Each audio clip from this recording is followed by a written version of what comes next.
నమస్తే. తెలంగాణలో మరో కొత్త మూమెంట్ స్టార్ట్ కాబోతున్నది. మన రాష్ట్రం మన దుకాణం. మన రాష్ట్రం తెలంగాణ, మరి మన దుకాణం ఏంది? ఈ మార్వాడి గో బ్యాక్, ముఖ్యంగా ఈ ఉత్తరాది సంబంధించిన వ్యాపారులు గో బ్యాక్ అనే ఒక నినాదం ఏదో నడుస్తున్నది. ముఖ్యంగా ఈ మార్వాడి గో బ్యాక్ అన్నది చాలా పెద్ద ఎత్తున ప్రజల్లో బలంగా వినబడుతున్నది. కారణం ఏంటి అని అంటే, ఏ గ్రామం ఏ మండలానికి వెళ్ళినా, ముఖ్యంగా గ్రామం కాకుండా మండల స్థాయిలో చూసుకుంటే మొత్తం ఎగబడ్డరు, మొత్తం తెగబడ్డరు. ఒక రకంగా చెప్పాలంటే మొత్తం వాళ్ళ షాపులు వచ్చేసినాయి. ఏటూరు నాగారం ఎక్కడుంది, ఇక్కడ నుంచి అక్కడ కూడా మార్వాడి కల్చర్ వచ్చింది, మార్వాడి దుకాణాలు వచ్చినాయి. ఎవరి వ్యాపారం చేసుకుంటే వాళ్ళు చేసుకుంటే ఇబ్బంది లేదు, కానీ మన వృత్తి వ్యాపారాలు, అవసలోళ్ళు, పద్మశాలీలు, లేకపోతే ఇంకా ప్రతి కమ్యూనిటీలో నాయి బ్రాహ్మణులు వాళ్ళు సెలూన్లు కూడా వచ్చేసినాయా మస్తుగా. మార్వాడి సెలూన్లా. సో సెలూన్లు కూడా అంటే మంగళ షాపులు కూడా మన మంగళోళ్ళ జీవితాలతో కూడా ఆడుకుంటున్నారు అనమాట. ఇందులో లేనిదేంది తాళ్ళెక్కలేరేమేగా. ఒక తాళ్ళెక్కలేరు, చికెన్ మటన్ లేరు. చికెన్ మటన్ కొడతలేరు, ఎందుకంటే తినరు కాబట్టి వాళ్ళు తాళ్ళెక్కలేరు. గౌన్లోళ్ళు ఆ పని చేయడం వాళ్ళ తాగే తరం కూడా కాదు కాబట్టి ఆ పని కూడా చేయట్లేదు. వైన్స్లలో లేరు, తాగరు, అమ్ముతారా. సో అందుకే ఈ దుకాణాలన్నీ మన రాష్ట్రం మన దుకాణం పేరుతో తెలంగాణ బచావ్ మూమెంట్ TBM పేరుతో ఒక సంఘం రాబోతున్నది. ఇది తెలంగాణ ఉద్యమకారుల సంఘం. ఉత్తరాది కల్తీ వ్యాపారులకు వ్యతిరేకంగా ఈ తెలంగాణ బచావ్ మూమెంట్ని తీసుకొస్తున్నాం అంటున్నారు. 20వ తేదీ అంటే రేపే కదా, రేపు మధ్యాహ్నం 2 గంటలకి బషీర్బాగ్ ప్రెస్ క్లబ్ నందు ఒక ప్రెస్ మీట్, ఒక కార్యక్రమాన్ని ఏర్పాటు చేయబోతున్నాయి. ఇందులో ఏమున్నదంటే మీరు ఆ బ్యానర్ చూడొచ్చు. Panipuri go back, Marwari go back, Pan Parag go back అని ఈ మూమెంట్ తీసుకొస్తున్నారు. సో దీని కర్త కర్మ క్రియ పిడమర్తి రవి గారు. నమస్తే రవి గారు. నమస్తే. ఇది ఎట్లా ఈ పానీపూరి గో బ్యాక్ అంటే, మరి పానీపూరి తయారు చేసి అందరూ గో బ్యాకా, మళ్ళీ Marwari go back, Pan Parag go back, మన రాష్ట్రం మన దుకాణం.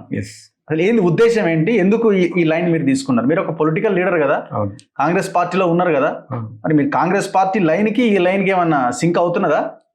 అంటే కాంగ్రెస్ పార్టీ పెద్ద పార్టీ, ఆ పార్టీలో చాలా చిన్న ఇంత నీటి బుడగ లాంటి వ్యక్తిని నేను. ఇది నా పర్సనల్ మూమెంట్ ఇది. ఓకే.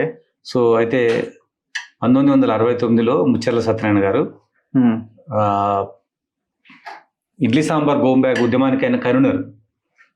ఆ ఆలోచన నుంచే తీసుకున్నాను నేను. ఎందుకంటే ఆయన ఇడ్లీ సాంబార్ గో బ్యాక్ ఉద్యమాన్ని చేసిండు, తెలంగాణ వచ్చింది, కానీ ఇడ్లీ సాంబార్ అట్లనే ఉంది.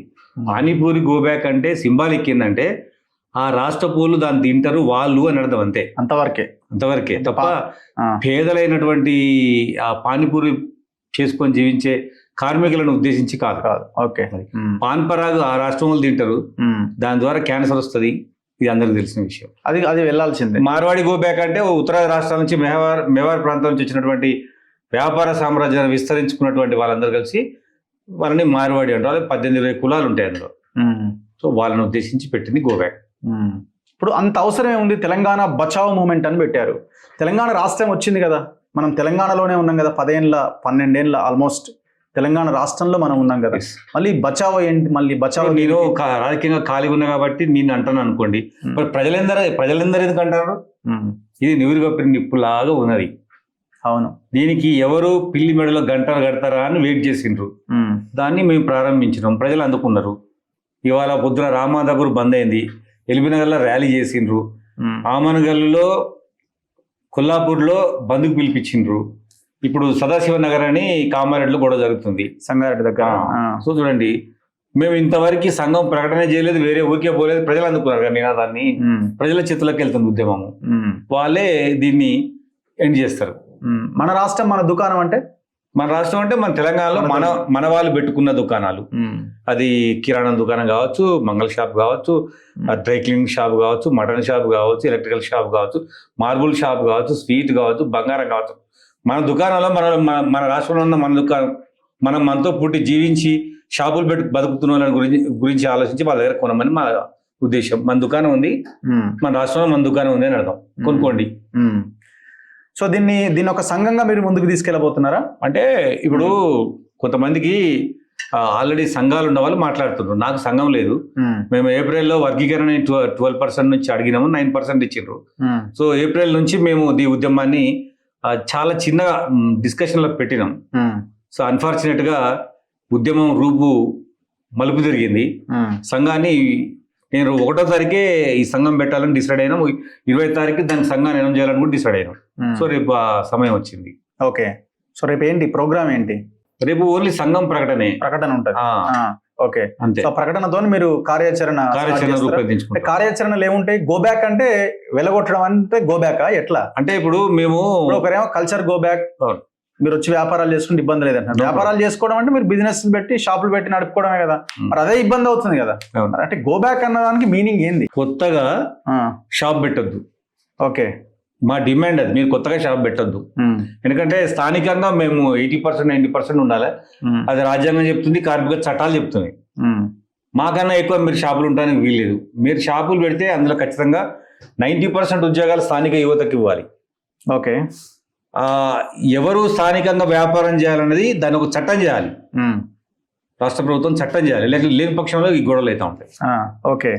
సో అది అయ్యేంత వరకు మీరు మీ మీ ఉద్యమాన్ని ముందుకు తీసుకెళ్తారు. ఇప్పుడు నేనేమంటున్నంటే ఈ మూమెంట్ ద్వారా ఏం జరుగుతుందని మీరు అనుకుంటున్నారు? ఇప్పుడు మన దేశము, మన రాజ్యాంగము, మన హక్కులు, అందరికీ ఒకే రకమైన హక్కులు ఉంటాయి దేశవ్యాప్తంగా. సో వాళ్ళు ఎవరు ఎక్కడైనా నివసించవచ్చు, ఎవరు ఎక్కడైనా షాపులు పెట్టుకునే వెసులుబాటు ఈ భారత రాజ్యాంగం మనకు కల్పించింది. వాళ్ళ వైపు నుంచి నేను స్టేట్మెంట్ చెప్తున్నా. సో అప్పుడు వాళ్ళు తెలంగాణలో కూడా వాళ్ళు షాపులు పెట్టుకుంటున్నారు, నడిపిస్తున్నారు, వ్యవహారం ముందుకెళ్తుంది. వాళ్ళు మండలంలో పెట్టుకుంటారా, ఇంకా గ్రామాల్లోకి చొచ్చుకెళ్తారా? మాకు రైట్ ఉంది, మేము ఈ భూమి మీద మేము ఈ భారతదేశ పౌరులం మేము పెట్టుకుంటున్నాం అని అంటున్నారు. దీన్ని ఏ రకంగా మీరు లీగల్ గా దీన్ని ముందుకు తీసుకెళ్లగలుగుతారు? సరే, కొంతవరకు వాళ్ళలో కొంత భయాన్నో లేకపోతే జాగ్రత్తగా ఉండేలాగా ప్రవర్తించడానికి ఏమైనా ఈ వాదం ఉపయోగపడుతుండొచ్చు. కానీ వాళ్ళు షాపులు పెట్టుకోకుండా నిలుపుదల చేయడానికి, వాళ్ళు పెట్టుకునే షాపులు మనకు ఉద్యోగాలు ఇవ్వడానికి ఎంతవరకు ఈ మూమెంట్ అవసరం అవుతుందని మీరు అనుకుంటున్నారు? ఒకటి బ్రదర్, ఇప్పుడు నేను అనేది ఏంటంటే, వాళ్ళు షాపులు పెట్టుకున్న వాళ్ళు ఈ తెలంగాణని వ్యాపార హబ్బుగా పెట్టుకున్న కోటీశ్వర్లైనా మనం ఎవరిని వాళ్ళు ఏమనలేదు. ఇప్పుడు ఎందుకంటానంటే ఇప్పటి నుంచి అనొద్దని కూడా ఏం లేదు. వాళ్ళు మన కల్చర్ని అడాప్ట్ చేసుకోలేదు, అయినా మనకు సంబంధం లేదు. వాళ్ళ కల్చర్ వాళ్ళది. కానీ ఈ దాడులు, ఆధిపత్యము, అరాచకము, మన ప్రాంతంలోకి వచ్చి హిందీ మాట్లాడి హిందీ రాదనటం, భాష రాదనటం, వీళ్ళ కూరనుకో రాదు, కల్చర్లెస్ పీపుల్ గా చూడడం, అవమానకరంగా మాట్లాడడం, అసలు షాప్కు పోతే హీనంగా హిందీలో మాట్లాడడం, హిందీలో రాసియడం, అట్లాంటివి చేస్తుండ్రు. దాడి వాళ్ళే చేసిండ్రు. మొన్న ఒక నాయకుడిని తిట్టింది వాళ్ళే. తెలంగాణలోని తాగుబోతులే అంటుండే ఏకంగా. ఆయన అంటుండు కదా, లైవ్ లోనే మాట్లాడుతారు. అదే మీరు సాయంత్రం చెప్పు దిగాల కానీ సైలెంట్ గా కూర్చున్న వాళ్ళు. ఇప్పుడు ఎట్లా అంటే, నువ్వు మేము దాగంగా ఎక్కడ చూసిండు ఆయన? మాకేమైనా రోజు సాయంత్రం పూట ఆయన పోతాడు ఏమన్నా? తప్పు కదా అట్లా. నువ్వు తెలియని దాన్ని ఎట్లా మాట్లాడుతున్నావు నువ్వు? అందుకోసమే ఈ అన్నిటి ఆధిపత్యాలకు వ్యతిరేకంగానే ఈ ఉద్యమాలు జరిగేటి. ప్రశాంతంగా వాళ్ళ పని వాళ్ళు ఎందుకు చేసుకోరు? అన్నిట్లు నిలబెడుతున్నారు వాళ్ళు. ఇలా వాళ్ళకు తప్పిదారి ఒక 2 తులాల బంగారం ఎత్తి కదా అటే డబల్ వెడ్డి, త్రిబుల్ వెడ్డి వేసి, అంతే. మనకు అవసరం ఉండి ఇల్లు కుదబెట్టిన అనుకోదు కదా అటే. మనకు అవసరం ఉండి పొలం కూడా పెట్టినాడు కదా అంటే ఇచ్చుడు ఉంటది. ఇక అన్ని దౌర్జన్యాలు. స్వీట్ షాపుల పేరిట హెరాయిన్, కొకాయిన్ అమ్ముతారు. అంత ఘోరంగా ఉంటుందా? ముషిరాబాద్ లో ఇంటి ఓనర్ కొడుకు తాగిపించి తినిపించి చంపేశారు కదా. వనపర్తిలో అట్లా చేశారు. గంజాయి అమ్ముతుండ్రు. హవాలా వ్యాపారం చేయలేస్తారు. చెప్పండి. కోటిలో 2 మనం షాపుకు పోతే స్కానర్లో ఎవరి నెంబర్ ఉండాలి? జిఎస్టి అనుసంధానమైన నెంబర్ ఉండాలి కదా, అది ఉండదు. అలా బాంబర్దో తమ్ముందో ఆయనదో ఉంటుంది. నెంబర్ చెప్తాం, కొట్టండి అంతే. అన్నిట్లో అంతటా డిజిటల్. వాళ్ళ గురువు గారు అయినా మోడీ గారు మొత్తం డిజిటలైజేషన్ కావాలి, మనీలెస్ బిజినెస్ కావాలంటాడు. మనం ఆ కోటికాడ ఏం బజార్, అది సుల్తాన్ బజార్కి పోతే అంత డబ్బులే ఇవ్వాలి వాళ్ళకి, ఓన్లీ క్యాష్. చాలా షాపులలో అంతా ఓన్లీ క్యాషే. ఒక 5-6 నెలల తర్వాత మొత్తం జమ చేసుకొని డబ్బులను తీసుకుపోయి ఆడ ఇచ్చి రావాలి. రాజస్థాన్, గుజరాత్ ఇచ్చి రావాలి. అంతేనా? వాళ్ళు లీవులు తీసుకుని దానికోసమే. అందుకోసం క్యాష్ వాళ్ళు క్యారీ చేస్తారు. ఆయన తీసుకుపోయి ఆడిచ్చేస్తారు. అంతా ఆడనే కొంటారు. మనకెట్లా ఆదాయం పెరుగుద్ది? తెలంగాణకి ఏం ఆదాయం? ట్యాక్సే కట్టవైతే అంతే కదా, ట్యాక్స్ కట్టరు వాళ్ళు. జీరో ఈ జీరో దందాన్ని అరికట్టాలి, జీరో దందాన్ని అందుకు కట్టాలి, జిఎస్టీ కట్టాలి, మనకు రసీదు ఇవ్వాలి, నాణ్యమైన వస్తువులు అమ్మాలి. అమ్ముతలేరా? ఎట్లా వాళ్ళ నాణ్యమైన వస్తువులు అమ్మేది? వాళ్ళు రేట్ అయితే తగ్గించారు కానీ క్వాలిటీ అమ్ముతారని ఒక చర్చ లేదా? తప్పు. ఇప్పుడు రేమండ్స్ క్లాత్ ఉంది కదా, రేమండ్స్ క్లాత్ లో 5-6 రకాలు ఉంటాయి. అసలు అది ఏది గుర్తుపట్టలేము కూడా. ఫస్ట్ రకం పేరు చెప్పి లాస్ట్ రకం ఇచ్చి ఫస్ట్ రకం పైసలు తీసుకుంటాడు. ఫస్ట్ క్వాలిటీ ఉంటా కదా, దాని డబ్బులు తీసుకొని ఏ క్వాలిటీ ఇస్తాడో తెలియదు మనకు. అట్లుంది వాళ్ళ పరిస్థితి. కాబట్టి ఎన్నిటిని చెక్కు పెట్టాలంటే వాళ్ళ మీద ఉద్యమం వచ్చింది, చెక్కు పెట్టడానికే. తప్పకుండా ఇది ప్రజలే చూసుకుంటారు, ఏ ఊరు కావురే. సెలూన్లు కూడా ఉన్నాయి వీళ్ళ. సెలూన్లలో పనిచేసేది మన వాళ్ళు, సెలూన్ షాప్ ఓనర్ వాళ్ళు. అవునా? 500 నుంచి 1000 రూపాయల పైన ఉంటది రేటు. భారీ ఎత్తున ఉంటది. సినిమా స్టూడియో ఇదేమని, సినిమా స్టూడియో కన్నా బాగుంటది. ఆడవాళ్ళు వచ్చి కటింగ్ చేస్తుండ్రు ఆ రాష్ట్రాల్లో, ఇన్ని రాష్ట్రాలలో. మనోళ్ళు ఏం కావాలి చెప్పండి? అలా లీస్ట్ కమ్యూనిటీ. అవును, చాలా బ్యాక్వర్డ్ కమ్యూనిటీ. ఆ కమ్యూనిటీకి వచ్చిన ఉపాధిని కూడా పోగొడుతున్నారు వాళ్ళు. అంటే షాపులు వీళ్ళే పెడుతురా? సంఘాలు ఉంటాయి కదా వీళ్ళు, అలా నాయ బ్రాహ్మణ సంఘాలు ఎక్కడికెక్కడ ఉంటాయి కదా. సంఘాలు ఉన్నాయి. సంఘాలు ఇస్తే మొన్న ఏం చెప్పిందంటే సుప్రీంకోర్టు, ఎవరైనా ఏ కులమైనా ఏ వృత్తినైనా అవలంబించవచ్చు అన్నది. అయిపోయి ఓకే. మరి ఇదే నాయ బ్రాహ్మణ కులానికి తిరుపతిలో అయ్యగారు ఉద్యమం అవుతారా? అదే కదా, మరి అది ఇయ్యరు.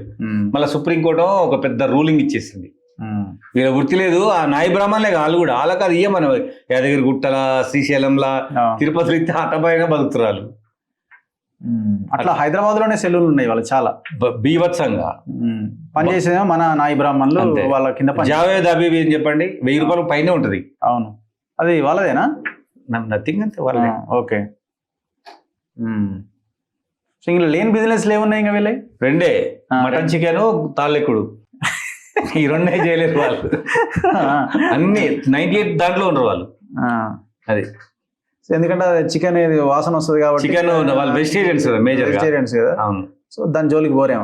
వాళ్ళు గుడ్లు కూడా అమ్మారు, మీకు తెలుసా? అవును, అదే చాలా మార్వాడి ఎగ్స్ ని వాళ్ళు అమ్మరు, నాన్ వెజ్ లాగానే చూస్తారు. అసలు ఎంత పెద్ద గిరాకీ కానీ ఎగ్ అమ్మడు. ఆ రెండిట్లో మన వాళ్ళు బచాయించిపోయింది. సో ఇప్పుడు ఇప్పుడు బీజేపీ కానీ కాంగ్రెస్ కానీ ఎవ్వరు కూడా వీళ్ళు ఈ గోబ్యాక్ అన్నది తప్పు అని క్వశ్చన్ చేస్తున్నారు కదా. గోబ్యాక్ ఎట్లా అంటారని అందరు మాట్లాడుతున్నారు కదా. ఇప్పుడు బండి సంజయ్ ఒక్కడికే బాధ ఉంది, ఎవరికి లేదు బాధ. రాజా సింగ్ కు కర్త కర్మ క్రియ మొత్తం కూడా వాళ్ళే. మాధవీలతకు కూడా వాళ్ళే. బండి సంజయ్కి ఏంటంటే కరీంనగర్ టౌన్ లో 300 మార్క్ కంపెనీ, గ్రానైట్ కంపెనీలు ఉంటే 250 కంపెనీలు మారడలై. ఏవి? కరీంనగర్ గ్రానైట్. ఓకే, మొత్తం కొండలు మింగిన అనకొండలు అవేనా? వాళ్ళే కదా. 50 దుకాణాలు మన తెలంగాణలో 300. అందుకోసం బండి సంజయ్కి సపోర్టు, బండి సంజయ్ వాళ్ళకి సపోర్టు. ఇక్కడ ఓల్డ్ సిటీలో పార్టీ పరంగా ఇక్కడ సపోర్టు. కేవలం వాళ్ళ సందాలతోని బతుకుతున్నది ఈ బీజేపీ పార్టీ. పిడికెడు మంది నార్త్ ఇండియా వాళ్ళు, మా అంటే చాలా పర్సంటేజ్ కూడా ఉండరు వాళ్ళు. ఓట్లు కూడా వాళ్ళే ఉండవు, ఆధార్ కార్డు రేషన్ కార్డు ఉండదు. వాళ్ళు డబ్బులే ఉంటాయి వాళ్ళ, డబ్బు కోసం వచ్చారు కదా, అదే ఉంటది. దానికోసం మన తెలంగాణ బిడ్డల నుంచి దూరమై ఆయన రాజస్థాన్, గుజరాత్ వాళ్ళకి సపోర్ట్ చేస్తున్నాడు. రేపు పొద్దున ఈ గోషిమల్ కానీ, హైదరాబాద్ కానీ, కరీంనగర్లో కానీ వీళ్ళకి ఓట్లు తెలంగాణ ప్రజలు వేస్తారని ఎట్లా అనుకుంటారు? అర్థమైపోలేదు వాళ్ళ యొక్క తీరు. సో ఒకప్పుడు ఆంధ్ర తెలంగాణ మూవ్మెంట్ చాలా బలంగా నడిచి తెలంగాణ రాష్ట్రం వచ్చింది. ఇప్పుడు ఆ స్థాయి ఉద్యమం కింద దీన్ని చూడాలనా? ఆంధ్ర తెలంగాణ ఉద్యమం ఏమో రాజకీయ ఆధిపత్యం కోసం, పాపం ప్రజల మధ్య అది లేదు.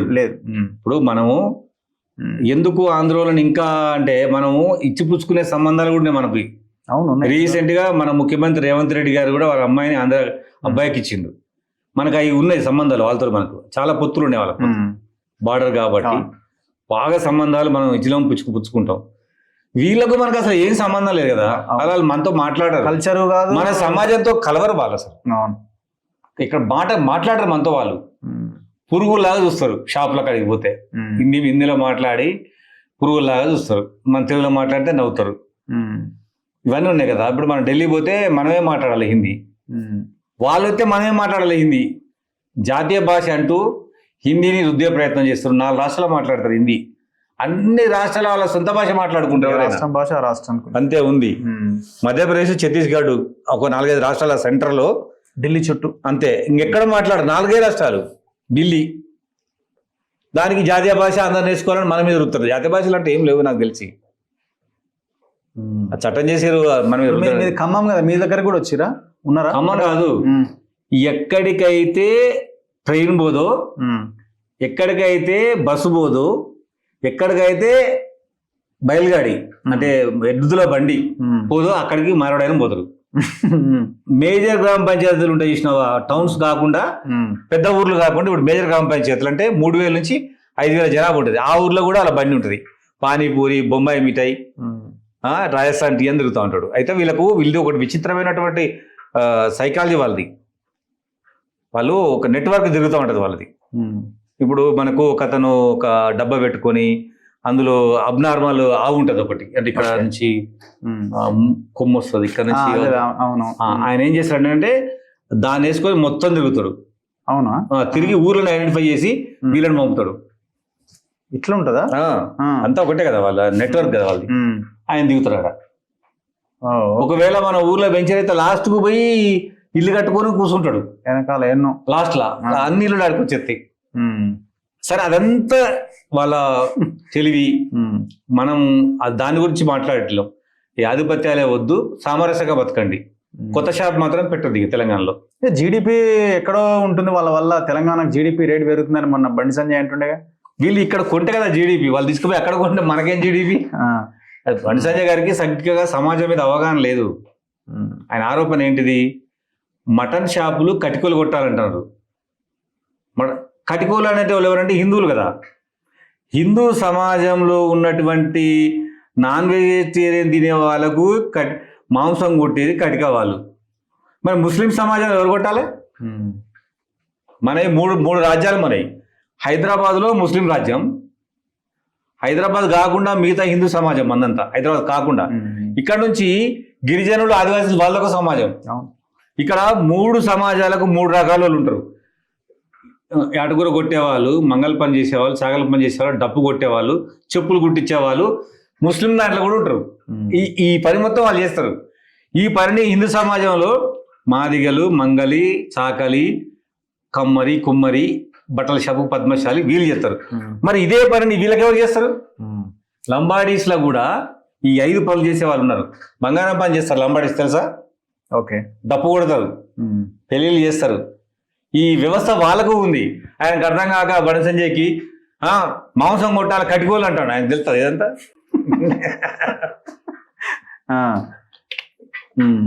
ఎందుకు కటికోళ్ళు మనం ఎందుకు తింటామంటే, వాళ్ళ దగ్గర ముస్లింల దగ్గర అంటే మనము నిజాం నుంచి వచ్చినాం కదా, హలాల్ మనం ఇష్టపడతాం మనం, అవునా కదా? హలాల్ చేయండి, హలాల్ చేయాలంటారు. అదంతా మనం కట్లుచ్చి అట్లా వచ్చింది అలవాటు. సో ఆ సమాజాలు వేరు. ఒకవేళ కటికోళ్ళకి రావాల్సిన హక్కుని ఎవరన్నా కాదంటారా? ఒకవేళ నిజంగా వాళ్ళకే రావాలి, ఇది అంక ఖచ్చితంగా వాళ్ళకే రావాలి. అంటే వాళ్ళకే రావాలి, అంతే కదా. ఇన్ని కావాల్సిన అన్న వాళ్ళం అదేందని తప్పుపడతాం. సో మరి మీరు ఇప్పుడు ఇది స్టార్ట్ చేశారు కదా, మీ పార్టీ ఎట్లా? మీ పార్టీ లైన్ కాదు కదా, నా సొంత లైన్. ఇది సొంత లైన్ కుదరదు కదా పార్టీలో ఉన్నప్పుడు. సొంత పార్టీ అంటే నేను పార్టీలో ఏమంటారు, నేను చిన్నవాడిని, ఒక ఇంటికతో లాంటి వాడిని. ఇప్పుడు ఎవరు అంటున్నారు అసలు ఈ మూమెంట్ మొత్తం పిడమర్తి రవే స్టార్ట్ చేసిండు, పొంగులేటి శ్రీనివాసరెడ్డి ఆయన వెనకాల నుండి నడిపిస్తున్నాడు, మొత్తం బీసీ మూమెంట్ అంతా సైడ్ చేయడానికి. లేదు, పొంగులేటి శ్రీనివాసరెడ్డి గారు నాకు ఈ పనప్ప చెప్తే ఇంకా బాగా చేస్తుంది. దాన్ని ఇంకా బీభత్సంగా చేస్తుంది. ఆయనకు తెలియదు, ఆయనతో చర్చించలేదు, అడిగితే చెప్తా. ఓకే, ఇది ఎక్కడి వరకు వెళ్తుందని మీరు అనుకుంటున్నారు? మీ అంచనా ఏంది ఈ మూమెంట్? అంటే నా అంచనా ఏంటంటే కొత్త షాపులు రావు, వాళ్ళు కొద్దిగా నమ్మకంగా పనిచేసుకుంటారు. ఓకే, అది కూడా క్వశ్చన్ చేయడం క్వశ్చన్ చేస్తారు, నిలదీస్తారు వాళ్ళే. షాపు పెట్టకుండా నిరోధించాల్సిన బాధ్యత పక్కోళ్ళదే. అంతే. 2, ఎవరికైతే ఎఫెక్ట్ ఉందో వాళ్ళే ఆపాలి దీన్ని. ప్రజలు తమ చేతిలో తీసుకోవాలి అధికారాన్ని, తీసుకొని ఆపాలి, వాళ్ళని అడగాలి, క్వశ్చన్ చేయాలి. మరి మొన్న నంద్యాలలో ఏం జరిగింది, విజయవాడలో ఏం జరిగింది చెప్పండి, డోర్నగర్లో ఏం జరిగింది? అట్లనే అందుకోవాలి ప్రజలు ఉద్యమాన్ని. అంటే ఈ మూమెంట్ అంతా హిందూ మత వ్యతిరేకం అని ఒక చర్చ స్టార్ట్ చేశారు. హిందువులని చీల్చే కుట్ర అంటున్నారు. ఇప్పుడు ఆర్యవయసులు ఎల్బినగర్ స్టార్ట్ చేసింది కదా, అవును, వాళ్ళంతా హిందువులు కదా, రామంతపూర్ వాళ్ళు హిందువులు కదా, డోర్నగర్ వాళ్ళు హిందువులు కదా, చాకలి వాళ్ళు మంగళి వాళ్ళు విశ్వకర్మలు హిందువులు కదా. హిందూకు సంబంధించినది కానే కాదు ఇది. ఇప్పుడు ఇది బతుకు సమస్య. నేను చెప్తానండి, ఒక ఒక ఒక ఒక లైన్ ఏదో సోషల్ మీడియాలో వైరల్ అవుతున్నది. ఏమంటున్నారు? ఇగో, ఓనా హిందూ సమాజమా నిద్రమత్తు వీడి చూడరా, మంగళి వృత్తి లాక్కుందెవరు మార్వాడి కాదు, కుమ్మరి వృత్తి లాక్కుందెవరు మార్వాడి కాదు, చాకలి వృత్తి లాక్కుందెవరు మార్వాడి కాదు, గొల్ల వృత్తి లాక్కుందెవరు మార్వాడి కాదు, ఇట్లా అన్ని వృత్తులు లాక్కుందెవరు మార్వాడి కాదు కాదు కాదు అని చెప్తూ, తెలుసు కదా ఇవన్నీ ఎవరి చేతుల్లోకి వెళ్ళినాయో. మార్వాడి గో బ్యాక్ అనే తుకుడే బ్యాచ్ ఎన్నో రకాలుగా హిందూ సమాజాన్ని చీల్చే కుట్రలో భాగమే ఇదంతా. మనం అప్రమత్తంగా లేకపోతే రేపు తెలంగాణలో హిందూ గో బ్యాక్ అనే ఉద్యమాలు రావడానికి ఎంతో సమయం పట్టదు. తస్మాత్ జాగ్రత్త. వాళ్ళు దిగిన రంగంలోకి సోషల్ మీడియా అదే మోడీ బ్యాచ్ అంతా దిగి దీన్ని డివైడ్ చేస్తున్నారు. కడుపు మండిన కోమటోళ్ళే చేస్తారు ఈ ఉద్యమం, గుర్తుపెట్టుకోండి. కడుపు బట్టల అమ్ముడు పోని పద్మశాలే చేస్తారు ఇది. ఆ రెండు కులాలు చాలు తెలంగాణలో, వాళ్ళే ఈ ఉద్యమాన్ని అందుకుంటారు. మేము వాళ్ళకు ఒక దారి చూపించినాం, చేయాల్సిన బాధ్యత వాళ్ళది అంతే. మార్వాడి కోమట్లు ఉన్నారు, పద్మశాలీలు ఉన్నారు, విశ్వకర్మలు ఉన్నారు, నాయ బ్రాహ్మణులు ఉన్నారు, ఉద్యమకారులు ఉన్నాం. ఖచ్చితంగా చేస్తాం, ఆపేదేం లేదు. అసలు ఆగేది ఉండదు. ఇది ఆపడానికి నేను నా చేతిలో ఒక్క చేతి నేను ఇట్లాంటి పడేటట్టు లేదు, అందరి చేతిలోకి వెళ్ళింది ఇది. ఏ స్థాయి బిజినెస్ లో ఉన్నారు వీళ్ళంతా, ముఖ్యంగా హైదరాబాద్ ఈ చుట్టుపక్కల? అంటే ఇప్పుడు వాళ్ళు రియల్ ఎస్టేట్ లో కూడా ఉన్నారు వాళ్ళు. ఇప్పుడు మనకి సిటీసీకి పోతాం, మొత్తం వాళ్ళే ఉంటాయి. కంప్యూటర్ అంటే వాళ్ళు అవన్నీ ఓకే, కంప్యూటర్ సాఫ్ట్వేర్ హార్డ్వేర్ వల్ల అయిపోయినాయి. ఇప్పుడు లేటెస్ట్ వాళ్ళది ఏంటంటే బిల్డర్స్ ను తర్వాత రియల్ ఎస్టేట్ లో ఉన్నారు. ప్రతి భూమి పంచాయతీలో వాళ్ళే ఉంటారు. రాసుకోవటం, పంపించడం, అగ్రిమెంట్ చేసుకోవడం, డబ్బులు ఇచ్చి పంపడం. ఇంకా వాళ్ళు రారిగా అదే పోద్ది ఇదే పోద్ది. అగ్రిమెంట్ చేయించుకొని దాన్ని రిజిస్టర్ చేయించుకొని దొంగతనంగా మొత్తం తెలంగాణని కుప్ప చేసిరు వాళ్ళు. ఇప్పుడు ఇంకొకటి వినిపిస్తుంది, రాబోయే రోజుల్లో ఇది నెమ్మదిగా పొలిటిసైజ్ అవుతుంది, ఆల్రెడీ స్టార్ట్ అయింది. ఇది లెఫ్ట్ వర్సెస్ రైట్ గా మారే అవకాశం ఉంది అని అంటున్నారు. లేదు, అట్లా మారకూడదు కదా, మారొద్దు అది. తెలంగాణ వృత్తి వ్యాపారులు వర్సెస్ ఈ మార్వాడి అనే లైన్లోనే ఉండాలి. అందుకోసమే చూడండి, మీరు ఇప్పుడు ఆమన్గల్లో ఎవరు ప్రేరేపించారు వాళ్ళే చేసుకోరు కదా. మరి కొల్లాపూర్లో వాళ్ళే చేశారు కదా, ఎల్బినగర్లో వాళ్ళే చేశారుగా, రామంతపూర్లో చేసి ఇక్కడ పార్టీలో ఎవరున్నా చెప్పు. వాళ్ళకు ప్రత్యక్షంగా అనుభవాలు ఉన్నాయి కాబట్టి, ప్రత్యక్షంగా వాళ్ళు నష్టపోతారు కాబట్టి వైశ్యాసు దీన్ని ముందు స్టెప్ వేస్తారు. మరి వాళ్ళు విభత్సమైన హిందువులు కదా, వాళ్ళు ఫండ్ చేయని రాజకీయ పార్టీ ఉంటుందా? వాళ్ళకు కోసం మాట్లాడిన వాళ్ళు లేరు కదా, వాళ్ళకు వ్యతిరేకంగా మాట్లాడుతున్నారు. బండి సంజయ్ ఆర్యవయసులకు వ్యతిరేకంగా, పద్మశాలకు వ్యతిరేకంగా మాట్లాడుతుండు, మా తెలంగాణ వ్యాపారుల వ్యతిరేకంగా మాట్లాడుతుండు. ఇప్పుడు ఎవరు ఈ లైన్ చెప్తలేరు. ఇప్పుడు మార్వాడి గో బ్యాక్ అన్నది తప్పు అని చెప్తున్న వాళ్ళు, తెలంగాణలో ఈ కులాలకి ఈ వర్గాలకి అన్యాయం జరుగుతుందా లేదా అన్న దాని దగ్గర ఎవరికి ఆన్సర్ లేదు. ఇవాళ అన్యాయం జరుగుతుంది నిజమని చెప్పాలి కదా. ఇవాళ కనుక మనం అడ్డుకోకపోతే, కోడిగుడ్డు తినేటప్పుడే మనం ఆపినోడిని మనం అడ్డుకోకపోతే లాస్ట్ కు మన ఎమ్మటి ఒక్కరు ఉండరు. ఇవాళ అనుకోవచ్చు దీనివల్ల నాకేమీ నష్టం జరిగింది, నాకు ప్రత్యక్షంగా నష్టం జరగలేదు అని అనుకుంటే రేపు మొత్తం వస్తారు, ఒక్క మనిషి ఉండరు మన ఎమ్మటి. అందుకోసం ముందే ఎదుర్కోవాలి దీన్ని. మీరు అనవచ్చు నీకేం సంబంధం, నాకే సంబంధం. ఇవాళ ఆయన వచ్చి నన్ను కోడిగుడ్డు తినొద్దు అన్నాడు, నేను భయానికి ఆగిపోయినా. ఉద్యమం చేద్దాం అనుకునేసరికి మటన్ వాళ్ళని, చికెన్ వాళ్ళని, కూరగాయలను మొత్తం ఆపిండు. అప్పుడు ఒక్క మనిషి ఉన్నాడు తిరిగి చూస్తే. ఇప్పుడే ఎదుర్కోవాలి వాళ్ళని, సమయం వచ్చింది, ఎదుర్కోవాలి, అడ్డుకోవాలి. అది అడ్డుకొని దాన్ని దారిలో పెట్టాలి. ప్రభుత్వం చేత నియంత్రణ చేయించాలి. నియంత్రణ ఎట్లా సాధ్యమని మీరు అనుకుంటున్నారు? చట్టం చేయాలి ప్రభుత్వం. ఏమని చట్టం చేయాలి? స్థానికులైనటువంటి తెలంగాణ వాళ్ళకు ఎక్కువ 80% స్థానిక వ్యాపారంలో వాటా కల్పించాలి. ఓకే, సరిపోదు. అప్పుడు రిటైల్ రంగంలో ఉంటారు, హోల్సేల్ రంగంలో ఉంటారు, మీరు రిటైల్లో ఉంటాం. ఇప్పుడు బేగం బజార్ ఇదంతా వాళ్ళదే, గుజరాత్ బేగం బజార్ మొత్తం అంతా, షాపూర్ నగర్ కూడా వాళ్ళదే.